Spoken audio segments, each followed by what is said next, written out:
Olá, boa noite. Boa noite.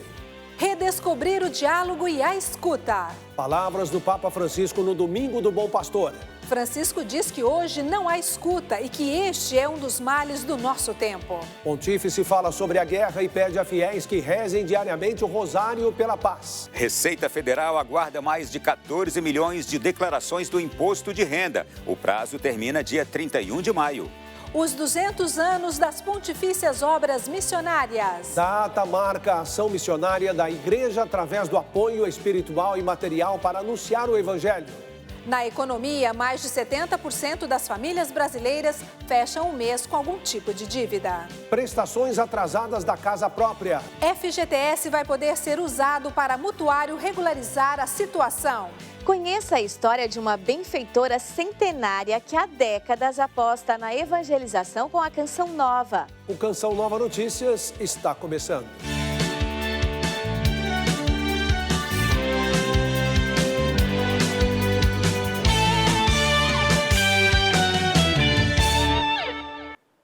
O Papa Francisco convidou os fiéis a redescobrirem o diálogo e a escuta e permitir que o outro possa falar até o fim.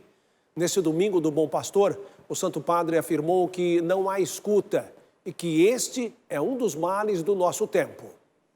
Após a meditação, durante a oração do Regina Coeli, o Papa voltou a falar sobre guerra e pediu que os fiéis que continuem rezando todos os dias o rosário pela paz. Na reflexão do Evangelho do domingo, o Papa Francisco destacou 3 verbos que caracterizam as ovelhas que estão no redil do bom pastor: ouvir, conhecer e seguir. Segundo o pontífice, ouvir a voz do pastor é uma iniciativa que vem dele, mas que é preciso uma abertura, pois se alguém permanece na surdez, não pode viver esta comunhão. Abrir-se à escuta, disse Francisco, significa docilidade e dedicação ao diálogo, e completou alertando que o barulho é um mal dos tempos atuais e que muitas vezes estamos sobrecarregados com palavras. Pela pressa de sempre ter que dizer algo, temos medo do silêncio. Abbiamo paura del silenzio. O Santo Padre disse que somente as ovelhas que ouvem e descobrem que são amadas seguem o bom pastor. Isso é a base para o conhecimento. E é dessa forma que o seguimento se dá, quando se caminha com Cristo e vai aonde Ele está, percorrendo a mesma estrada, indo atrás daqueles que estão perdidos, se interessando por aqueles que estão longe, sofrendo com o que sofre, chorando com aqueles que choram, sendo capaz assim de estender as mãos. Tende la mano al próximo.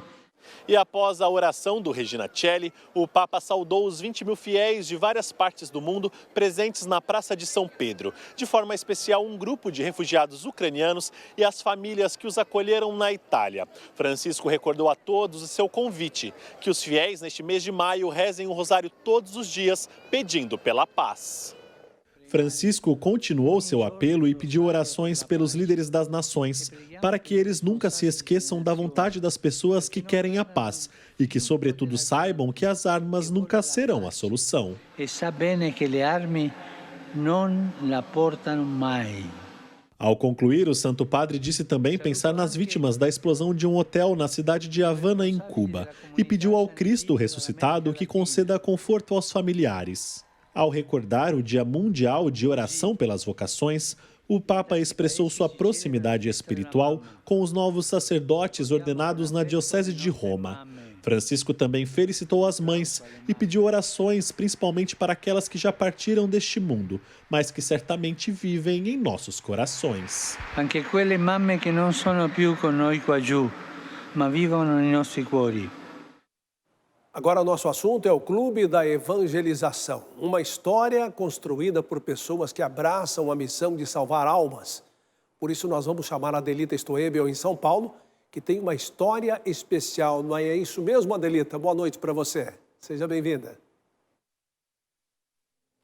Boa noite para você e para toda a nossa família Canção Nova. Olha que história legal.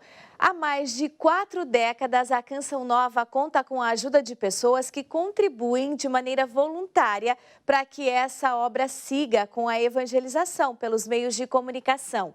Hoje nós vamos contar a história de uma benfeitora centenária.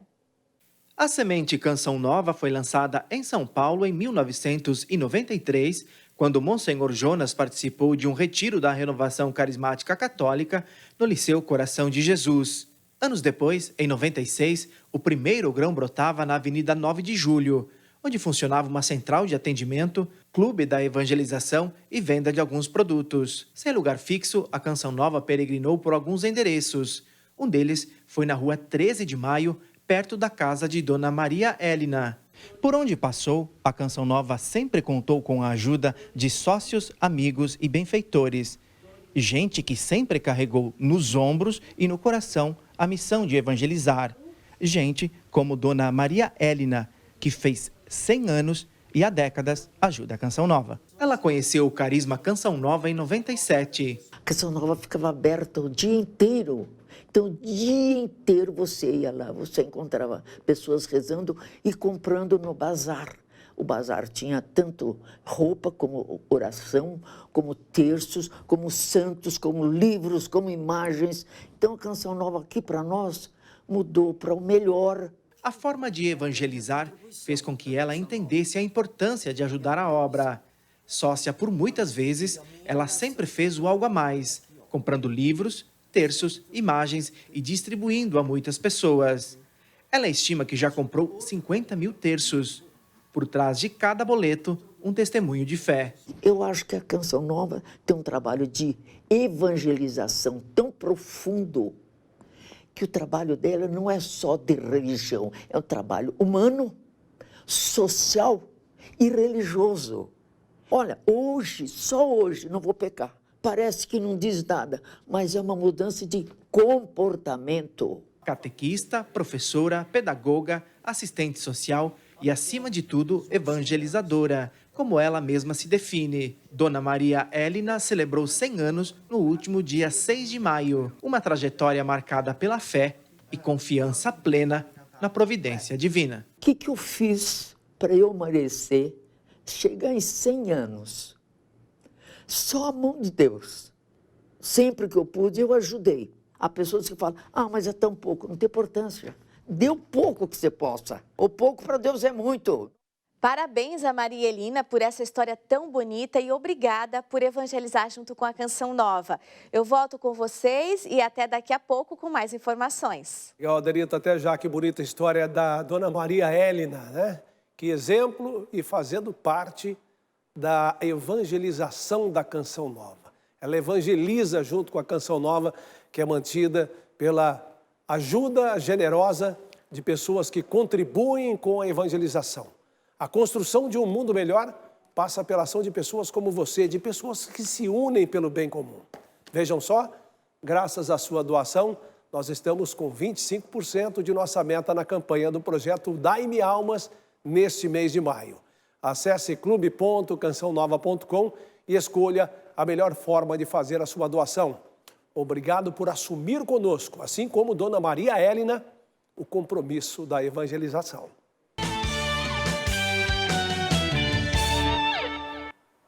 O assunto agora é uma novidade para quem está com financiamento imobiliário atrasado. Até o fim do ano, vai ser possível usar o FGTS para regularizar a situação. Há 4 anos, a Aline conseguiu comprar a casa própria. Pagar o financiamento sempre foi uma prioridade, até quando o desemprego bateu a porta.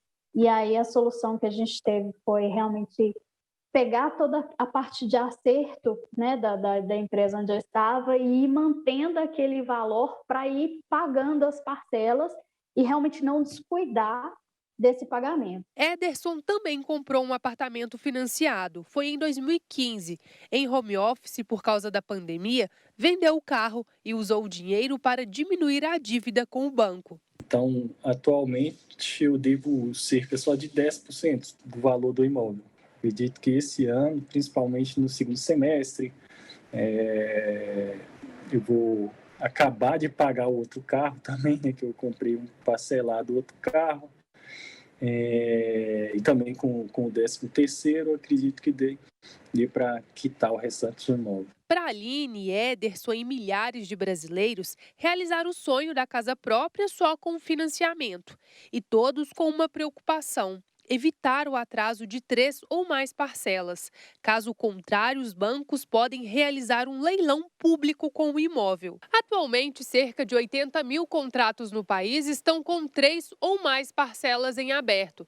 Para quem está nessa situação, tem novidade envolvendo o FGTS. O Conselho Curador do Fundo de Garantia permitiu que os mutuários com os contratos inadimplentes possam quitar até parte de 12 parcelas em atraso usando esse recurso, né? Essas parcelas, o fundo de garantia pode ser utilizado para pagar até 80% do valor. Para ter direito a esse benefício, o devedor deve ir à agência que possui o contrato de financiamento e observar alguns outros critérios. O financiamento tem que ter o valor de avaliação de imóvel de até R$ 1.500.000. A pessoa tem que ter conta ativa no fundo de garantia, mesmo que não esteja trabalhando, mas uma conta ativa no fundo de garantia há mais de 3 anos. Só pode ter este financiamento e no local, a cidade do imóvel, o local de residência da pessoa. Preencheu esses requisitos, com um saldo suficiente, é claro, na hora lá consegue fazer. Mas atenção, a medida não é permanente e tem dia para acabar. 31 de dezembro deste ano. Olha, o prazo para declarar o imposto de renda ou para entregar o documento termina no final do mês de maio. Por isso nós vamos a Brasília saber mais com o Ronaldo da Silva, porque muita gente ainda não entregou o documento. Boa noite, Ronaldo. Olá, muito boa noite a você e boa noite a tanta gente que nos acompanha. Exatamente, o prazo para enviar o documento sem correr o risco de pagar multa vai até o dia 31 de maio. A Receita Federal já recebeu cerca de 20 milhões de declarações do imposto de renda este ano.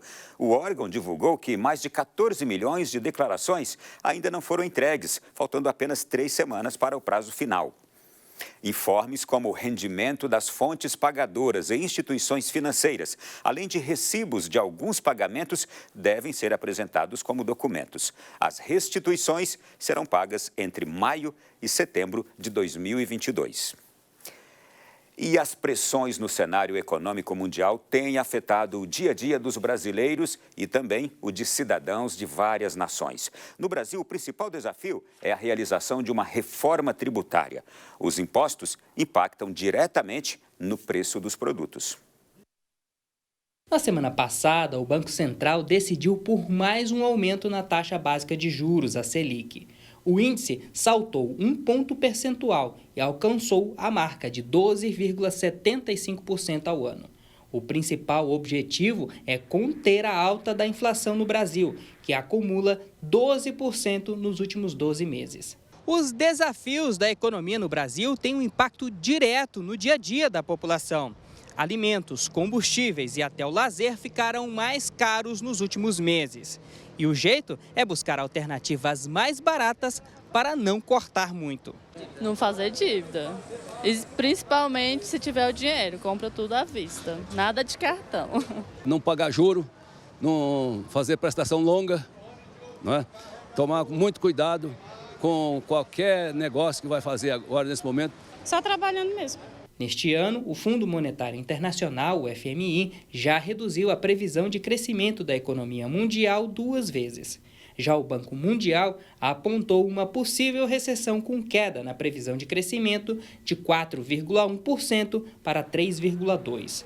A economia global é interligada. O que acontece lá fora pode chegar até o nosso bolso e de forma muito rápida. A guerra na Ucrânia e os novos fechamentos na China para evitar a contaminação de Covid-19 afetam o sistema econômico mundial. Isso tem afetado a economia global e projetado uma inflação e também a questão da recessão internacional. O Banco Mundial já prevê uma recessão em vários países, mas o crescimento não vai ser muito significativo. Como alternativa para barrar o avanço da crise econômica, o economista destaca a importância de uma reforma tributária. O tema está na pauta do Congresso, à espera de análise dos parlamentares. A falta de ação do Congresso no tocante à aprovação da reforma tributária, da reforma administrativa, reformas necessárias para melhorar o ambiente de negócio. Enquanto isso não acontecer, estaremos convivendo com a inflação, juros altos, desemprego, queda da renda. Eleitores que não estiverem em seu domicílio eleitoral vão poder votar no dia da eleição em outra cidade com mais de 100 mil eleitores, caso tenham feito o pedido de voto em trânsito. Nesse caso, o voto será apenas para presidente da República, caso o eleitor esteja fora do estado de domicílio eleitoral, e para todos os cargos, caso esteja em cidades diferentes da mesma federação.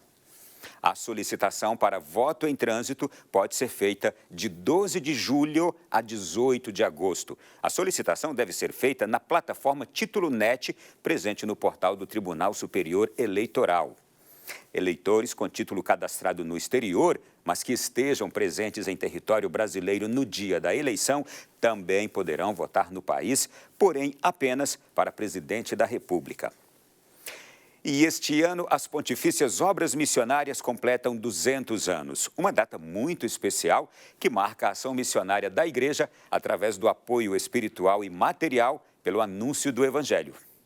Sereis minhas testemunhas até aos confins da terra, e de pregar o Evangelho a toda criatura. Este é o convite de Cristo, espalhar a fé aos 4 cantos do mundo e cuidar daqueles que mais precisam. Como uma resposta a esse chamado, nasceram as Pontifícias Obras Missionárias, que são organismos oficiais da Igreja Católica com o objetivo de intensificar a formação, a animação e a cooperação missionária. O Papa Francisco encoraja os fiéis a colaborarem com este grandioso trabalho. Si facendo in ogni popolo, la Chiesa continua ad aprirsi a tutti e a proclamare con gioia la buona notizia di Gesù Cristo, Salvatore del mundo. A história começou em 1822, na França, com Pauline Jericó, uma jovem leiga determinada. Ela lançou as bases da obra da propagação da fé. Ou seja, cada doador se compromete a convencer outros 10 doadores a apoiar financeiramente os missionários e assim por diante. Ela iniciou uma rede de oração e solidariedade para ajudar a missão Adigentes, a missão que não tem fronteiras. E ela, com o grupo de operárias da fábrica do seu pai, começou a rezar pelas missões e ajudar materialmente. 100 anos depois, no dia 3 de maio de 1922, o Papa Pio XI deu um caráter pontifício. E por isso, este ano, estamos celebrando 200 anos da criação da Pontifícia Obra da Propagação da Fé. A data foi marcada pela celebração da Santa Missa em ação de graças. A tarefa de evangelizar, isto é, de anunciar e testemunhar Jesus Cristo a todos os povos, é a missão essencial da Igreja, de todos os batizados. E com grande alegria, a Igreja aguarda o dia 22 de maio, data em que Pauline Jericó será beatificada. Ela consagrou sua vida a Deus, que nessa comemoração de 200 anos, possamos também despertar o nosso coração ao serviço do Senhor por meio dos irmãos.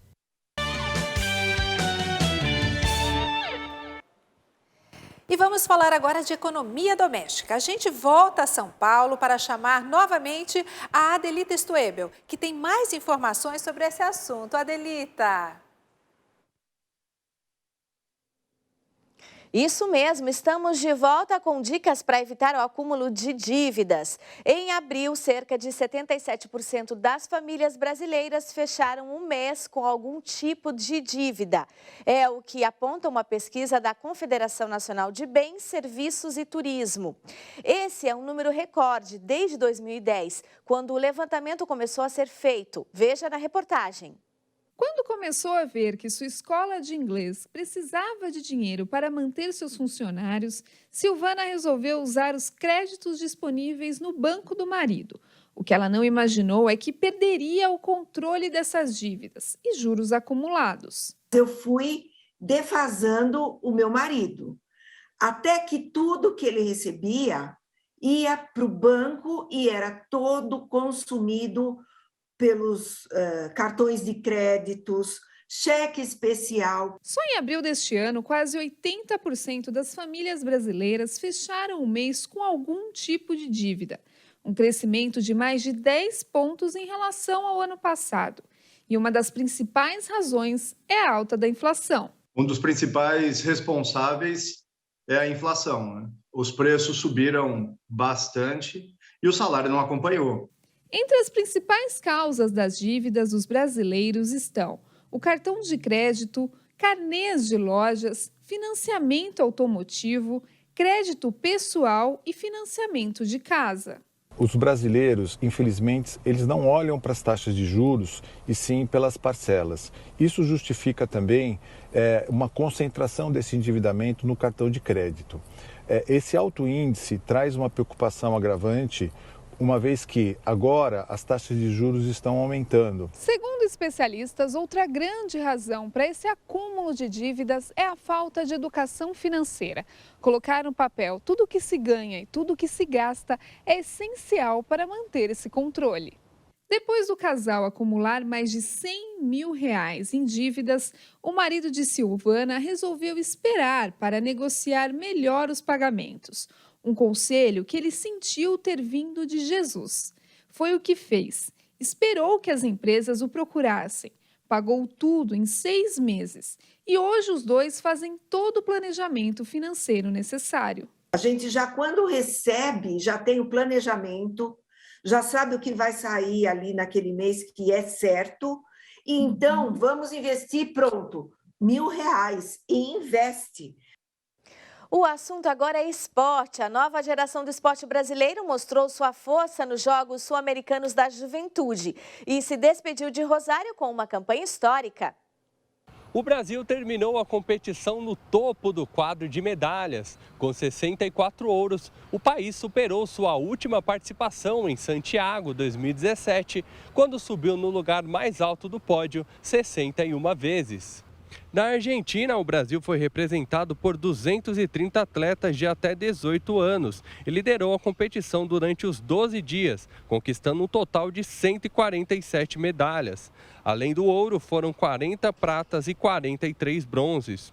A Colômbia terminou os jogos na segunda colocação com 35 ouros e um total de 93 medalhas. Já a Argentina teve 31 douradas. Na cerimônia de encerramento, a delegação brasileira foi representada por Vinícius Santana, do triatlo, e Juliana Vieira, do badminton, que foram os porta-bandeiras. Em Rosário, das 26 modalidades com representantes brasileiros, 24 subiram ao pódio.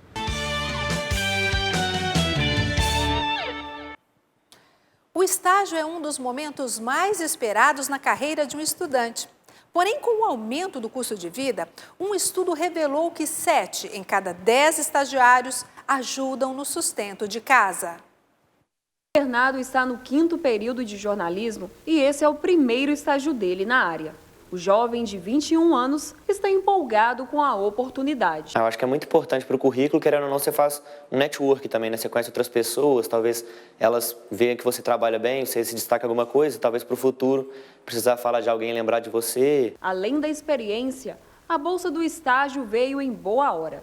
É com ela que ele ajuda a família nas despesas da casa. Em questão de compras do mês, por exemplo, um legume, uma verdura, uma batata, assim, coisa assim, de alimento, que você sabe que está muito caro, sacolão. A realidade do Bernardo é a mesma de vários estagiários no Brasil. Além de enriquecer o currículo, em muitos casos a Bolsa Estágio é a principal fonte de renda desses estudantes para arcar com as despesas diárias. Um levantamento feito por uma empresa de recrutamento mostrou que o valor médio da Bolsa Estágio no Brasil é de R$ 1.023. 69% dos estagiários ajudam com as despesas da casa. 9% deles são os únicos responsáveis pelo sustento da família. A mensalidade escolar segue como a principal responsabilidade financeira dos estudantes, o que corresponde a 34% dos entrevistados. É o caso da Clara, que está no 4º período de designer gráfico. Eu utilizo a bolsa para pagar o curso mesmo, né? E arcar também com todas as despesas do curso, com projetos da faculdade, transporte, alimentação. Esse especialista ressalta a relevância social do estágio. Normalmente é a porta de entrada desse jovem para o mercado de trabalho. É a primeira vez que ele vai ter contato com o mundo corporativo, é a primeira vez que ele vai ter um chefe, que ele vai ter uma bolsa auxílio aí, que é quase o salário, né? Vamos dizer assim. Até ontem, às vezes, ele tinha uma mesada do pai dentro de casa, a partir de agora ele tem uma bolsa auxílio, ele abre conta no banco, passa a ter responsabilidades. A faculdade sem o estágio, ela não seria completa, né? A gente aprende muito realizando as atividades, a gente aprende muito com os profissionais que já têm experiência. Você já ficou sem tempo para cumprir um compromisso porque não conseguiu conciliar todas as suas atividades? Isso já aconteceu com você, Adriana? Muitas vezes, Reinaldo. Agora, imagina como fica a cabeça dos estudantes que precisam organizar sua rotina de estudos e trabalhos ou estágios. Nós fomos saber como fazer para organizar o seu dia. E olha que as dicas são valiosas e o melhor de tudo, simples e possíveis de serem realizadas. Quanto tempo você fica sem fazer nada no seu dia? E aquela pequena pausa para refletir? Você consegue espaço para isso? A gente percebe quando é prejudicial, quando isso começa a interferir na qualidade dos seus resultados, nas suas relações interpessoais, na sua saúde física, na sua saúde mental.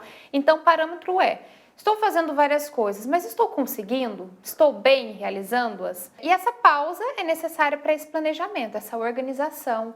O Matheus faz faculdade de jornalismo e precisa estudar e trabalhar. Ser organizado é importante. A mesa está arrumada. Cronograma e calendário estão à vista. Mas em casa, ele precisa listar tudo para não esquecer nada. Como eu fiz 1 ano de faculdade online e agora para o presencial, então a gente tem que administrar muito o nosso tempo, né, o nosso descanso também, né, com os trabalhos, né, da faculdade e também o trabalho externo, né, tipo ali no serviço. O dia que começa às 5h30 da manhã só termina perto da meia-noite. Por isso é preciso saber controlar o tempo. 1 minuto faz muita diferença na nossa formação, em toda a questão, até mesmo no descanso. Primeiro, para esses jovens, pode ser um momento de talvez desespero, talvez de ficarem assustados, porque eles saem de uma vida onde só estudavam para começar a assumir outras responsabilidades. Então, será que eu dou conta? Será que eu consigo? Né? E a resposta é sim. Portanto, nada de agendas extravagantes e superlotadas. Deixe o desespero de lado e tudo isso um dia vai passar. Lembre-se que é temporário, né? Então, resistir é o que vai conseguir te dar o sucesso aí, finalizar o que você se propôs a fazer. E lembre que seu tempo é um talento, um dom, tem que fazer render. Pra fazer o bem, quanto tempo você tem? E é hora da previsão do tempo. Emerson Tersigni já está por aqui e conta para nós como estará o clima amanhã pelo país. Uma boa noite, Emerson. Boa noite a vocês aqui no estúdio e a você que acompanha o Canção Nova Notícias nesta segunda-feira. A semana segue com instabilidade no tempo da região sul. Sol entre nuvens e chuva rápida em praticamente todo o estado do Rio Grande do Sul. Já no Paraná e em Santa Catarina, pancadas fortes acompanhadas de trovoadas. Mínima de 12 em Curitiba, 17 em Florianópolis e 13 no município de Porto Alegre. A situação já é bem diferente no sudeste. As temperaturas seguem amenas aqui na região, principalmente em Minas, Rio e Espírito Santo, onde o tempo volta a ficar firme e seco. Em São Paulo, chuva isolada somente no oeste paulista. Os termômetros marcam 25 de máxima em São Paulo, 27 em BH, 28 no Rio de Janeiro e 29 em Vitória. No centro-oeste, a chuva se intensifica no oeste do Mato Grosso do Sul e pode vir acompanhada de raios. As pancadas também vão acontecer por todo o Mato Grosso. Já em Goiás, o tempo firme predomina e o ar segue abafado. Na capital federal, a máxima é de 28 e em Cuiabá, 34 graus. No Nordeste, o tempo segue instável na costa norte e as demais regiões seguem com sol, calor e chuva passageira. Tempo firme nesta área mais clara do mapa que compreende o estado da Bahia e do Piauí, por exemplo. Máximas de 29 em Salvador e também em São Luís, 30 em Fortaleza e 31 em Teresina, Natal e Recife. E para a gente encerrar, informações do tempo no norte do país. Calor somente no estado do Tocantins. Nas demais áreas, sol e condições de pancadas de chuva com trovoadas a qualquer momento. Em Palmas, mínima de 22 e máxima de 34 graus. Eu volto com vocês. Obrigado, Emerson. Olha, na Europa, 3 em cada 4 pessoas pensam viajar nesta primavera e verão. E um dos segmentos de atração em Portugal é o turismo religioso. Uma publicação da Comissão Europeia de Viagens apontou: 3 em cada 4 europeus pensam viajar nesta primavera e verão, ou seja, 77% dos europeus têm planos de viagem entre abril e setembro de 2022, apesar da pandemia e do conflito na Ucrânia. Um dos segmentos do turismo é o religioso e o destino mais visitado em Portugal, sem dúvida, é o Santuário de Fátima. Outros locais também podem atrair a atenção dos turistas para experiências de peregrinação e encontro com Deus. De acordo com a pesquisa, a Espanha é apontada como o destino preferido, seguido por Itália, França, Grécia e Portugal. A autoridade do turismo português lançou o programa de acolhimento e integração de refugiados da Ucrânia no setor do turismo. Através da Pastoral Social e Mobilidade Urbana, a Obra Nacional do Turismo Religioso vai contribuir com esforços neste sentido. Onde nós também trabalhamos em conjunto, uma vez que pertencemos todos ao Secretariado da Mobilidade Humana. Da nossa parte, temos a disponibilidade para trabalhar com o turismo de Portugal, aliás, temos relações fortes com eles. Oração, vida simples, trabalho, amizade com as pessoas. A missão das pequenas irmãs de Jesus no coração de Jerusalém, onde Verônica enxugou o rosto sofrido de Jesus. Hoje, levam a alegria do ressuscitado.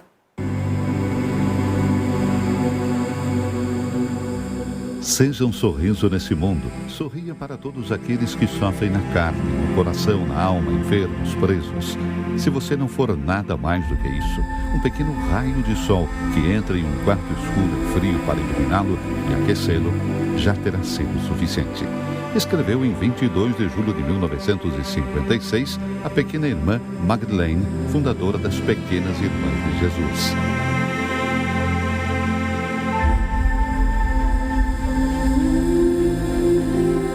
Seguindo os passos de Charles de Foucault, as Pequenas Irmãs de Jesus chegaram à Terra Santa há mais de 70 anos para testemunhar a graça e a misericórdia de Deus em uma sociedade que sofre divisões e inquietações, levando uma mensagem de simplicidade, pobreza e amor. A nossa missão aqui, como em todos os lugares, pode ser resumida em 4 palavras: oração, simplicidade, trabalho e amizade. Também pode ser resumida em uma palavra: intimidade. O centro da nossa missão é viver a intimidade com o Senhor para nutrir a amizade entre nós e com todas as pessoas que encontramos.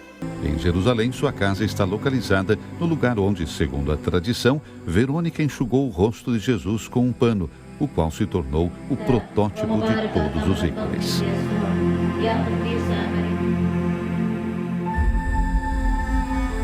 Qui facciamo le icone e questo perché qui è... Aqui fazemos ícones. É o lugar de Verônica, que significa verdadeiro ícone. É um lugar para nós e também para os peregrinos que vêm aqui buscar o verdadeiro ícone, o verdadeiro rosto de Deus. As Pequenas Irmãs de Jesus vivem a espiritualidade de Charles de Foucault em uma vida monástica que, pela proximidade da igreja, leva Jesus ao coração do mundo. Vivem uma missão silenciosa, sem palavras, como Jesus subindo ao Calvário, mas participativa na vida das pessoas que encontram. Que linda missão, né, Reinaldo? Linda. E o Canção Nova Notícias fica por aqui. Reveja as reportagens já disponíveis no nosso site noticias.cançãonova.com. Assista daqui a pouco, a partir de 8 horas, a transmissão da Santa Missa. Logo depois tem Buscai as Coisas do Alto. E às 10, assista ao programa Revolução Jesus. Uma ótima noite para você. Você fica agora com imagens da Igreja Nossa Senhora do Líbano, em São Paulo. Boa noite e até amanhã. Paz para você.